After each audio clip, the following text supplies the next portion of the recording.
റിലേഷൻഷിപ്പിൽ full effort ഇടുന്നത് ഞാനാണ്. ഞാൻ തന്നെ എല്ലാ കാര്യങ്ങളും ചെയ്യണം. എൻ്റെ പാർട്ട്ണർക്ക് എന്താ ഇത് മനസ്സിലാവാത്തെ? കപ്പിൾസിൻ്റെ ഇടയിൽ ഇഷ്യൂ ആയിട്ട് വരുമ്പോൾ പൊതുവെ പറയുന്ന ഒരു കാര്യമാണ് ഇത്. ഇക്വാലിറ്റി എന്ന കൺസെപ്റ്റ് മരൈറ്റൽ ലൈഫിൽ ഭയങ്കരമായിട്ട് മിസ്ഇൻറ്റർപ്രറ്റ് ചെയ്യപ്പെട്ടിട്ടുണ്ട്.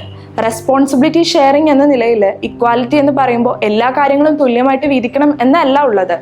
പകരം തൻ്റെ പാർട്ട്ണർക്ക് ഭാരമാവാത്ത നിലയിൽ അതിനെങ്ങനെ ഹാൻഡിൽ ചെയ്യാൻ പറ്റുമോ എന്നുള്ളതാണ്. ഫോർ എക്സാമ്പിൾ, നിങ്ങളുടെ പാർട്ട്ണർ ഫിനാൻഷ്യൽ ആസ്പെക്റ്റിൽ വീക്ക് ആണെങ്കിൽ യു ക്യാൻ ഹാൻഡിൽ ദാറ്റ്. പക്ഷേ അവരെ എല്ലാ ഫിനാൻഷ്യൽ ആസ്പെക്ട്സും പറഞ്ഞു കൊടുക്കുകയും ഒപ്പം ആ ഡിസിഷൻസിൽ അവരെ ഇൻവോൾവ് ചെയ്യിപ്പിക്കുകയും ചെയ്യുക.